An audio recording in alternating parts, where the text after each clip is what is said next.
നിക്ഷേപങ്ങളുടെ സകാത്ത് എങ്ങനെ കണക്കാക്കും എന്നുള്ളതാണ്.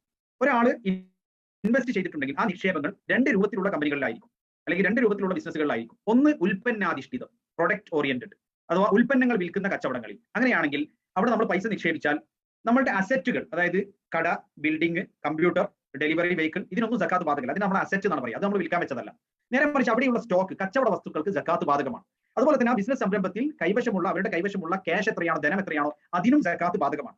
അതുകൊണ്ട് തന്നെ സ്റ്റോക്ക് എത്രയുണ്ട്, അതുപോലെ തന്നെ ക്യാഷ് എത്രയുണ്ട് എന്നുള്ളത് തിട്ടപ്പെടുത്തേണ്ടത് വളരെ അനിവാര്യമാണ് പ്രൊഡക്റ്റ് ഓറിയന്റഡ് ബിസിനസ് ആണെങ്കിൽ. അപ്പോൾ ഒന്നുകിൽ നിങ്ങൾ പണം നിക്ഷേപിച്ച ആളുകൾ ആരാണോ അവരോട് ടോട്ടൽ സ്റ്റോക്കും ടോട്ടൽ ക്യാഷും കൈവശമുള്ളത് തിട്ടപ്പെടുത്തി കണക്കാക്കി സകാത്ത് എത്രയാണ് എന്നുള്ളത് കണക്ക് കൂട്ടാൻ വേണ്ടി അവരോട് നമ്മൾ ആവശ്യപ്പെടണം. ഇനി അവർ അത് കണക്ക് കൂട്ടുന്നില്ല, നമുക്ക് ഈ പറഞ്ഞ സ്റ്റോക്കിനെ കുറിച്ചോ അല്ലെങ്കിൽ കൈവശമുള്ള ക്യാഷിനെ കുറിച്ച് കൃത്യമായ ധാരണ തരുന്നുമില്ല എങ്കിൽ നമ്മളുടെ ടോട്ടൽ നിക്ഷേപത്തിന് തന്നെ നമ്മൾ അവിടെ സക്കാത്ത് കാൽക്കുലേറ്റ് ചെയ്യണം. കാരണം എത്രയാണ് ഇതിൽ സക്കാത്ത് കൊടുക്കേണ്ടതായിട്ടുള്ള നിക്ഷേപമുള്ളത്, അസറ്റ് ആയിട്ട് കിടക്കുന്നത് എത്രയാണെന്ന് വേർതിരിക്കാൻ നമ്മളുടെ കയ്യിൽ മറ്റു മാർഗ്ഗങ്ങളൊന്നും തന്നെ ഇല്ല എന്നുള്ളത് കൊണ്ടാണ് അത്.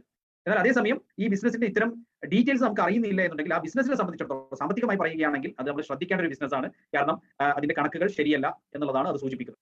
ഇനി രണ്ടാമത്തെ കാര്യം, സർവീസ് ഓറിയന്റഡ് ആയിട്ടുള്ള ബിസിനസ്സുകളാണെങ്കിൽ, സർവീസ് ഓറിയന്റഡ് ആയിട്ടുള്ള ബിസിനസ്സുകൾ എന്ന് പറയുമ്പോൾ സേവനങ്ങളാണ് അവർ നൽകുന്നത്. അവർ ഉൽപ്പന്നങ്ങൾ വിൽക്കുന്നില്ല. ഇപ്പോൾ ടാക്സി പോലെയുള്ള, റെസ്റ്റോറന്റുകൾ പോലെയുള്ള, ഹോസ്പിറ്റലുകൾ പോലെയുള്ള അവിടെ അവർ ഉൽപ്പന്നങ്ങൾ വിൽക്കുന്നുണ്ടെങ്കിൽ അത് നമ്മൾ ആ ഉൽപ്പന്നങ്ങളുടെ സക്കാത്ത് നമ്മൾ കണക്കാക്കണം. പക്ഷേ സേവനങ്ങളാണ് അവർ നൽകുന്നത് എന്നുണ്ടെങ്കിൽ അവിടെ അവരുടെ കൈവശമുള്ള പണം എത്രയാണോ ആ പണത്തിനാണ് സക്കാത്ത് കാൽക്കുലേറ്റ് ചെയ്യേണ്ടത്.